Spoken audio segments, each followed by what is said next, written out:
Hi, Henry Portwood here with Kyle Hetherington, Andy Ogburn, and Tate Blimmer, who you'll see in a minute. And we're here to talk about how video games are affecting today's youth. Kyle and I are going to talk about how video games affect social life, family life, and education. And Tate and Andy are going to talk about how violence in video games is affecting today's youth. First, we'll have Kyle talk about the pros of video games in family life and social interactions. First, in relation to video games and their effects on family life, I want to consider the average family lifestyle nowadays. Parents are working longer hours and kids have more and more homework. Experts now believe that video games are a positive way for families to interact with each other in the limited time they have at home. Since there's no denying that many of our daily activities are governed by technology, why not embrace and at least use the technology together in a fun and interactive way?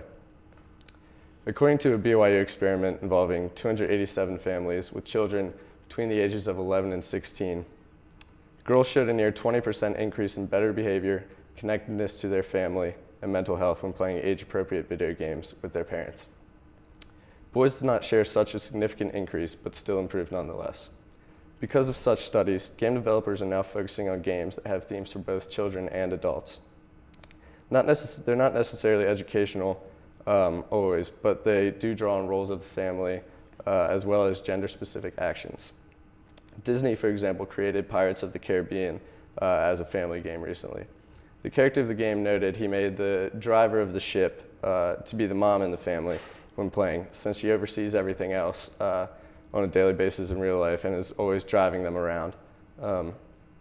He also talked about the importance of the game's ability to teach the children basic social functions like making jokes and greeting other people properly. Lastly, you can see the industry's efforts to improve family life through video games in their advertisements. Take Nintendo Wii, for example. They recently had a commercial showing a young toddler playing Wii bowling with her grandfather. They really seem to be bonding. Video games' ability to improve family life, in my opinion, is definitely undeniable. In relation to education, games are more prominent in the field than I think most people think they are. They're used in schools everywhere to get children to learn while also embracing technology. Experts believe this makes learning fun through entertainment because when a child is playing an educational video game, they tend to forget that they're even learning, but still retain the information long after they're done playing. According to research in 2010 by Bartlett, Anderson, and Swing, it confirmed that video games increase visual attention and improve the ability to mentally rotate and rearrange objects. They also suspect that games can aid in hand-eye coordination and increase reaction time. So in conclusion, I think the evidence proves that video games are definitely beneficial to both adults and children in family life as well as education. Interesting. So it sounds like that nowadays, video games industry is pushing like the socially interactive aspect of it. But according to a lot of research, it hasn't necessarily in the past, they haven't focused on social interaction, and that's where the real dangers lied. Research by Dr. John G. Meserly of the University of Texas in 2004 found that having a social network in your extracurricular activities is essential to developing your social skills. And obviously in video games, if you're by yourself playing video games for hours, then you're not developing those, and there's a real danger there. For example, you were talking about socially interactive games. I mean, they do exist. There's Xbox Live, there's Wii, all those games. But like role-playing games and other one-player games where you're alone at a computer or alone, in your basement playing video games for hours, just can't be healthy. For example, in class just the other day, we were watching that movie about the Koreans who go to the internet cafes. I mean, they go with all their friends, but once they get there, they're just glued to the computer screen for hours on end. More research by Dr. Douglas Gentile of Iowa State University also suggests that existing personality traits, instead of the games themselves, may have effects on how poorly the social skills are developed. In his research, he said several personal characteristics and gaming habits seem to act as risk factors. Youths who are more impulsive have lower social confidence and empathy and have poorer emotional regulation skills are more likely to become pathological gamers. And that's where the real problem lies. I mean, I agree with you that they can definitely be helpful when used in social situations and used in educational situations where you're in class with all your peers. But once you get by yourself in in an attic or basement or computer, just playing role-playing games by yourself, it's a real danger to social skills. And there have been hundreds of studies out in talking about education that video games, the single-player video games, are negatively affect grades. I think all of us can attest to that at some point or another. And I mean, you are missing face-to-face interaction with your family and your friends, so it affects family life that way. Now we'll have Tate Bloomer and Andy Ogburn talk about how violence in video games affects youth. Thank you. Thank you.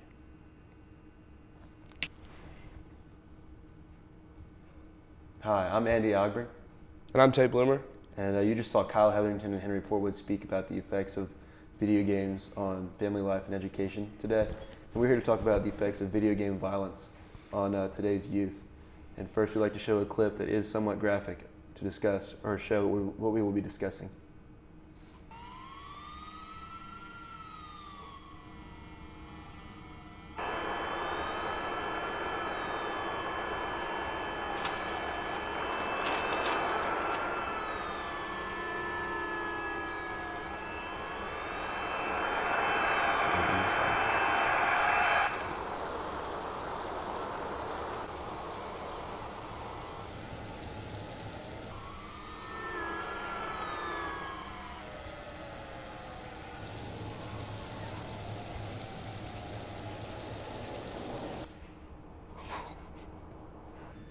All right, you ready?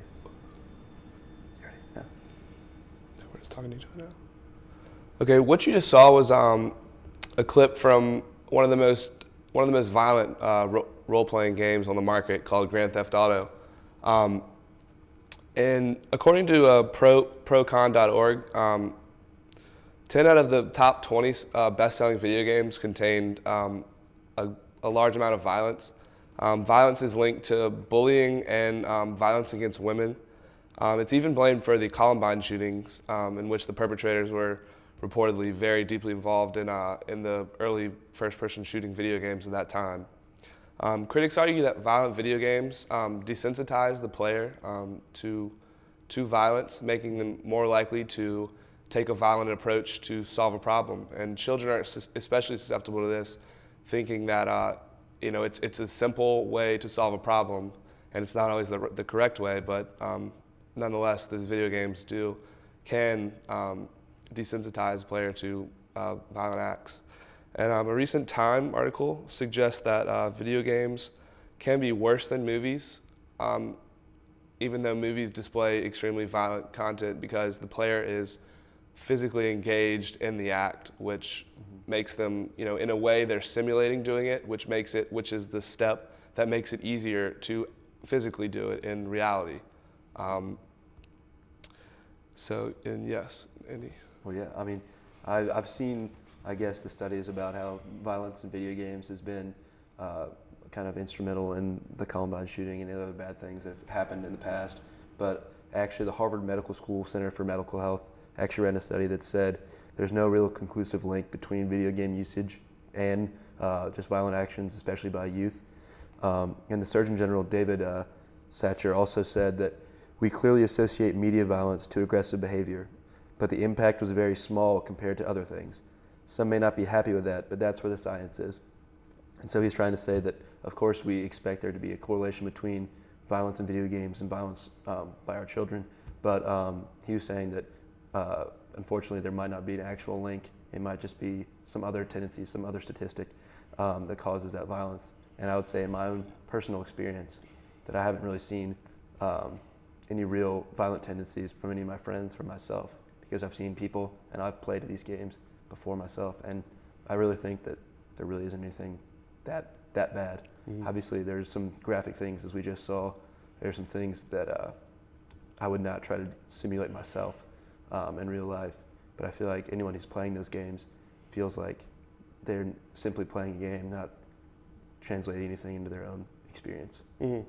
Yeah, actually, I'm a big first-person shooting violent video game connoisseur. Like, I play those games very often, And I've noticed, like, from the older games, such as for Nintendo 64, James Bond, GoldenEye, when you shot someone, there's really no blood spatter. And there's been a shift towards more and more violence as time goes on with these video games. And the old James Bond, when like you kill someone and a body would just lie there and it would quickly disappear, and there wouldn't be like any dismembered limbs. But nowadays, you can set off bombs, and people. It gets pretty graphic. Like people's their arms and legs kind of go every which way, and it gets a little graphic. And I mean, just thinking about it, it would make sense. You could easily see where someone would associate seeing this violence to maybe them participating in other violent acts. But I mean, the studies do show, we researched this, the studies do show that there is a very weak to no correlation between violence and people actually committing violent acts. But it is very difficult to make that study, because there's so many other factors. You can't just solely isolate these variables. It's very difficult.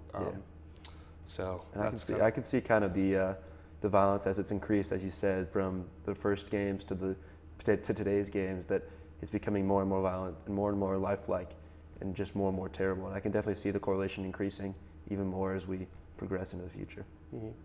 Well, for me, violence is playing these video games is more of a stress relief. It's not something I do when I'm angry to take some stress off. It's more just to relax and just let your brain take a break. So that's kind of where, for me playing at least, that's why I play video games, not to actually take anger out or to become angry or anything like that. Right. So there'd be no link there. But yeah.